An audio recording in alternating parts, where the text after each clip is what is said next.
Coming up on Jerusalem Dateline, the Hanukkah Massacre 2025. Rabbi Abraham Cooper from the Simon Wiesenthal Center offers thoughts on Australia's unchecked anti-Semitism and Israeli responses to Hollywood's new film Nuremberg about the Nazi war trials. Plus, Jerusalem composer Yaron Cherniak creates a Middle Eastern soundscape in Kevin Costner's special The First Christmas. All this and more coming up on this edition of Jerusalem Dateline. Hello and welcome to this edition of Jerusalem Dateline. I'm Chris Mitchell. In Sydney, Australia, hundreds of Jews gathered to celebrate the first day of Hanukkah on Sunday afternoon. That's when a father and son murdered in cold blood at least 16 and wounded more than 40. It is now being called the Hanukkah Massacre 2025.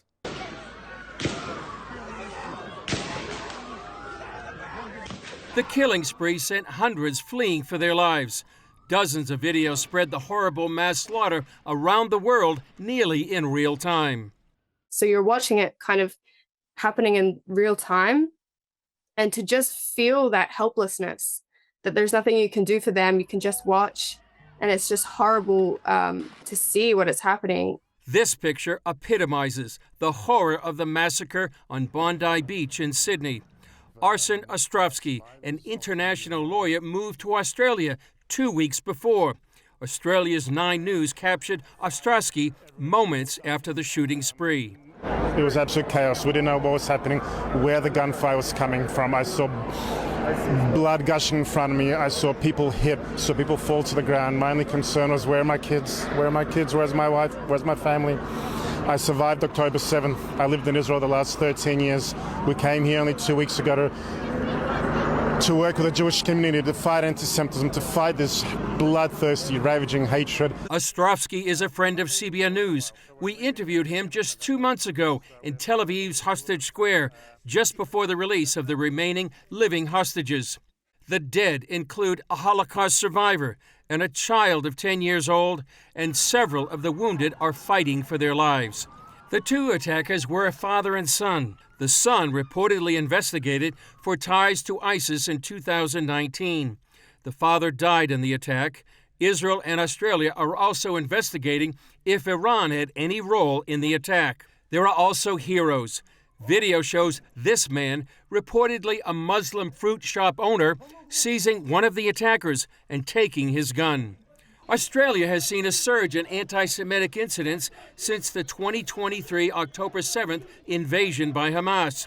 Jews have been attacked and synagogues and cars set on fire in major cities.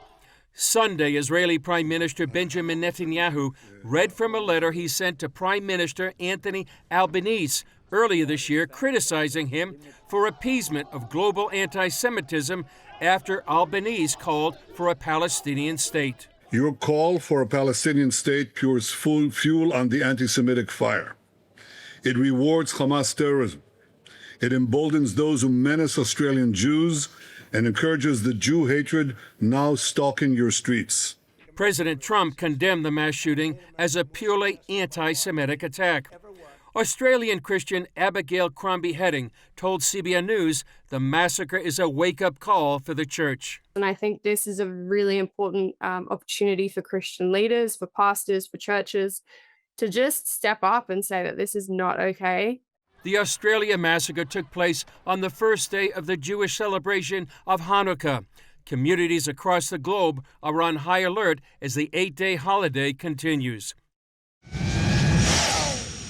Thousands of Australians gathered on Monday to mourn the victims of the mass shooting at Bondi Beach in Sydney. All it is hate. It's just purely 2 people that came down to Bondi yesterday with the intent of killing Jews. It was really terrifying for all the Jews, all around the world even. Jewish communities also held vigils in Manchester and London, England, and in Boulder, Colorado, the site of an anti-Semitic attack in June when a man hurled a Molotov cocktail at people demonstrating in support of Israeli hostages in Gaza. 500 plus people came out to Boulder where there was a terrorist attack right here, and we're sharing our light. We're standing strong, we're standing proud in the Jewish community, and we're going to fight darkness with light. We can share a little bit more light, will dispel a lot of darkness. Australian officials say ISIS fueled the attack.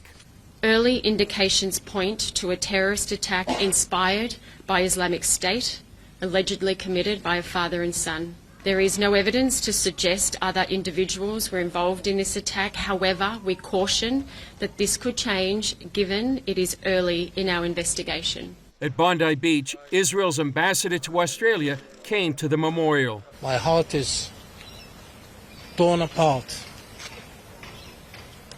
because the Jewish community, the Australians of Jewish faith, the Jewish community is also my community, my people. What one can expect when graffitis are painted all over Australia on synagogues, buildings, public buildings, calling for the death of Israel, death to the IDF. Some Jewish leaders said the writing was on the wall. And he's been talking very loudly and very clearly this entire year for anyone who could listen, that what started off with graffiti is going to end up with bodies, and it's exactly what's happened. This is a wake-up call for our nation to stand side by side with its Jewish community and side by side with the State of Israel. Several major Jewish organizations are now calling for increased security following the Sydney attack. Their message: this was not an isolated incident, and protecting Jewish communities must now be treated as a national and global priority. This Australian rabbi sent his own message. Be proud of who you are. Don't water down your identity for the sake of being scared of what other people are going to say or do. But in addition, what Rabbi Eli would say is that not just for Jews, but for every single Australian, be more godly. We're created in the image of God. Let's all act in the image of God. Let's love each other. Let's care for each other. Rabbi Abraham Cooper from the Simon Wiesenthal Center joined CBN President Gordon Robertson to discuss the Jew hatred that's been simmering in Australia for years. Here's an excerpt from their conversation on a recent episode of CBN's 700 Club. So, Rabbi, you warned a year ago. You gave out a letter warning people to not go to Australia because of the rise of anti-Semitism. Why wasn't your warning heeded by the Australian authorities? Well, good morning, and thank you for having me on. I actually brought that letter to Australia's ambassador to the United States, the former Prime Minister himself, Kevin Rudd. We had a very long conversation, and I must say, a brilliant man, etc., but no real connection to the points that we were raising, the alarms we were raising, and of course, everything that happened in Melbourne with the firebombing of a synagogue, and no real information for months, only recently confirming that the Iranians had been involved, etc. They just didn't get it, or did not want to get it. And for those of us who look globally at the pro-Hamas efforts around the world targeting Jewish communities, the quietest, most successful communities, Toronto, Montreal, Melbourne, Sydney, etc. We saw the pattern emerging, and let me make it clear, the Australian police and intelligence services, they can do their job, but they can't start doing their job until the political elite ruling the country, those who've been elected to office, indicate to them that it's a priority. Yesterday's debacle and horrors did not have to happen, and we were outraged, we were shocked when we lit the first candle last night. Right after the blessings, we read the names in Hebrew of the people struggling for their lives in hospitals. One thing we weren't was we were not surprised by what transpired. And I'll tell you as well, for those of you who saw the Prime Minister Albanese's first statement, didn't even mention Jew or Hanukkah or terrorism, and his press conference didn't exactly inspire great inspiration. We don't need words right now. We need an action plan. And I believe that if and when the political will and the will of the people finally is heard, then we can see a situation where there will be a safe future for the Jews in Australia. But if this continues along the same route, it'll be a huge victory for the Islamists and part of the bigger blueprint that impacts on every Jew around the globe. A new Hollywood film is pushing a dark chapter of history back into the global conversation. Nuremberg, starring Russell Crowe, recreates the trials of the Nazi leaders after World War II and is once again forcing audiences to confront the reality of anti-Semitism and the Holocaust. Paul Petit has the story from Jerusalem. We're standing inside a secret military prison. It houses what's left of the Nazi high command. When Hollywood releases a historical drama, it often leads to conversations about the past. Nuremberg is doing just that. For sure, I think everyone needs to see this movie. It's living evidence that everything can happen again. The psychological thriller casts Russell Crowe as Nazi leader Hermann Goering. It was very genuine. It was very real. The governments of Russia, France, Great Britain, and our United States will put these men on trial for their lives. The film recreates how these trials expose the Nazi atrocities against the Jews to the world. With anti-Semitism still making global headlines, it's had a major impact on moviegoers here in Israel. I hope this movie does well for the sake of the world, humanity, for the sake of the Jews especially. For some audiences, Nuremberg provides a jarring big-screen visual of genocide in progress. We've been to Poland in high school here in Israel, but I think it was the first time I get to see an authentic German reaction to that. That was very surprising. For others, it's a reminder of the Jewish plight. As final solution, 6 million people were killed in 6 years. Goering has proven to be the architect behind the Nazis' final solution, the systemic extermination of Europe's Jewish population. I hope that by seeing what happened historically in Nazi Germany with the Holocaust, and not only the fact that 6 million Jews were murdered, but civilization was destroyed. Dr. Charles Asher Small is the founder of the Institute for the Study of Global Anti-Semitism and Policy. I think it's important that people are educated in Holocaust studies, what happened in the Holocaust, and how a vibrant, democratic, civilized country was undermined by Nazism and extremism. Dr. Small says the post-war trials became a blueprint for the United Nations. The Nuremberg laws gave way to international human rights laws. It gave way to the creation of the United Nations, which was supposed to help defend against radical, anti-democratic, extreme entities like communism and Nazism and promote human rights. Fast forward 80 years, and that deadly hatred, unfortunately, again surges around the world. Why did anti-Semitism start to begin with? Why? What is the reason for anti-Semitism? Anti-Semitism strikes a strong nerve here at Yad Vashem, a museum and memorial dedicated to preserving, documenting, and teaching the truth of the Holocaust. Yad Vashem has the biggest Holocaust archive in the world. Room by room, image by image, visitors here are confronted with the raw reality of Nazi hate. Every Jew has to be murdered. And when they even had an island off of Greece that only had 3 Jews, the boat that had taken the Jews was stopped there just to pick up those 3 Jews as well and take them to the death camps. I think that can give us a very clear definition of genocide. Both of Weisberg's parents survived the Holocaust. Yad Vashem displays how it all started with bias and misinformation. It shows the way that Hitler and his collaborators were able to take words and turn them into murder. You want to know why it happened here? Because people let it happen. For a world now grappling with rising anti-Semitism, many hope the Nuremberg movie does more than entertain.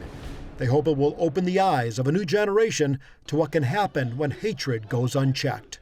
We have to educate. We have to disseminate the information that we gather here. And yes, we have to fight anti-Semitism. I don't know what the future will bring, but I remain hopeful.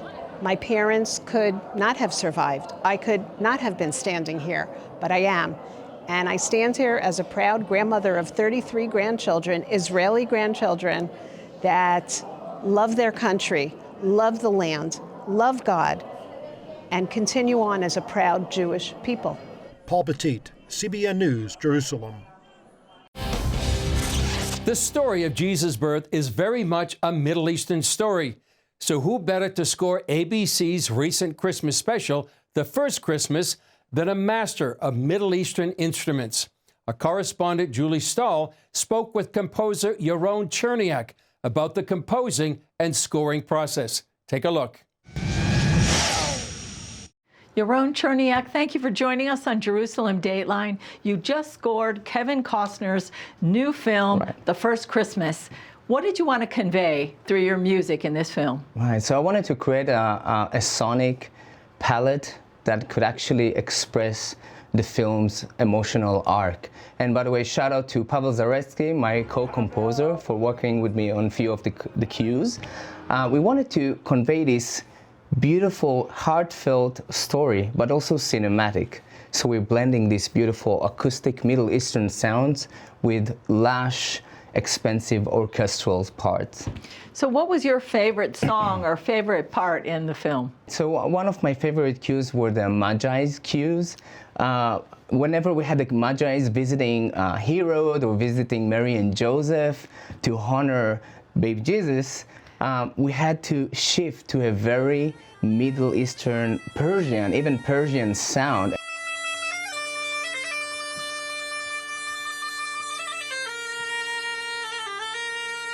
And in order to do that, you have to have this knowledge of what Persian music is back then. Which you do. Which I did. A lot of research and a lot of experience in Persian music. So I love this shift throughout the film. We always have these turns from a more orchestral parts to a very distinct Middle Eastern sound. I love it. So how was it for you to work on this biblical story in about your own ancestral homeland, the ancestral homeland of the Jewish people? What made this project so meaningful for me was actually that David Cunningham, the director, turned to me to create a soundtrack that can communicate this story better because I'm from here, because I'm from Israel. And we have to remember this story happened 2,000 years ago in Judea, in Israel, in our land, right? Yeah. The music they heard in the background was not Bach or Handel or whatever. It was very authentic regional instruments that they used, and I wanted to integrate these in the story. You know, we all know these like Jesus's films that depicts Jesus as a blonde, blue-eyed guy, as if he was a surfer, and with all this like very Western music in the background. But no, in this film we have the whole palette of sounds, both Middle Eastern and Western sounds. Yaron, it sounds amazing. How can people view this film? Right, so they can watch it on ABC, Disney, and Hulu. It was released December 9th, so you should all go and watch it right now. Okay, well, thank you so much for joining us. Thank you very It sounds like an amazing film. Thank you. Greetings from CBN Israel, overlooking both the ancient and modern city of Jerusalem. As you all know, Israel has been in the midst of a devastating war that began on October 7th, 2023. The suffering and loss of life on both sides of the conflict has been overwhelming, while a resolution remains all but out of reach. We here at CBN Israel had to pivot to meet these unprecedented needs that have impacted every citizen in the country. We've delivered almost 50,000 food packages, provided almost 250,000 hot meals. We've built bomb shelters, provided temporary housing for thousands of Israelis displaced from the war zone. And we continue to sponsor trauma care units across the country. We couldn't do this without the generous gifts from donors like you. So thank you. And please continue to pray for peace for all the peoples of this land.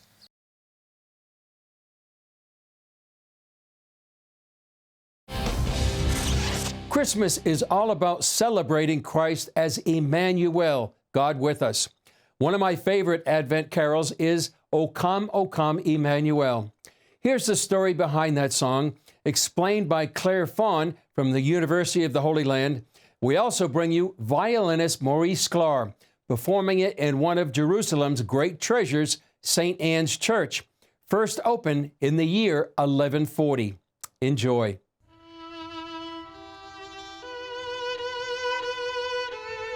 O Come, Emmanuel is really a beloved hymn, and most people don't realize that this hymn was composed to be an Advent song, not a Christmas carol at all. Each one is based on one of the titles of the Messiah that is found in the Old Testament. O come, Emmanuel, and ransom captive Israel. Emmanuel, of course, is the title given to the Messiah in Isaiah chapter 7, where Isaiah prophesies that a virgin shall conceive and bear a son, and will call his name Emmanuel. The Gospel of Matthew applies this very scripture to Jesus at his birth. Another one of the titles applied to the Messiah that was adapted into this song is the rod of Jesse. O come, thou rod of Jesse, come. The rod of Jesse is referred to in Isaiah chapter 11. And the rod of Jesse refers, of course, to the kingship, to the ruling. Jesse was the father of David. And so when we sing of the rod of Jesse, we're singing of the descendant of David, the Messiah, Jesus. One of the verses calls for the dayspring from on high to arise. O come, thou dayspring, come and cheer our hearts. The dayspring refers to Malachi chapter 4, where we read that the Son of Righteousness shall rise with healing in his wings. This verse does not refer as much to the kingship of the Messiah, but it refers to his tenderness, to his personalness, to his compassion for those who are weary, for those who suffer and toil, for those who are ill, crying out that the dayspring, the Son of Righteousness, will come with healing, not only for our bodies, but for our hearts, our souls, and our spirits. Many of the titles that are used in the hymn, O come, Emmanuel, come from the book of Isaiah. Another one is the Key of David. O come, thou Key of David, come and open up the way to our heavenly home. The Key of David comes from Isaiah 22, and it speaks of that opening to passage, to freedom of access that is echoed in the book of Revelation, when Jesus, in the book of Revelation, gives the Key of David, which opens doors that no man can shut. Another very beautiful theme that is touched on in the hymn is when they refer to the Messiah as the Lord of Might. The Lord of Might, of course, comes from Isaiah, when it speaks in Isaiah chapter 11 that upon him will rest the spirit of counsel and wisdom and might and understanding. But the hymn reflects on the Lord of Might as being the one who gives the word of the Lord. On Sinai's height gave the law.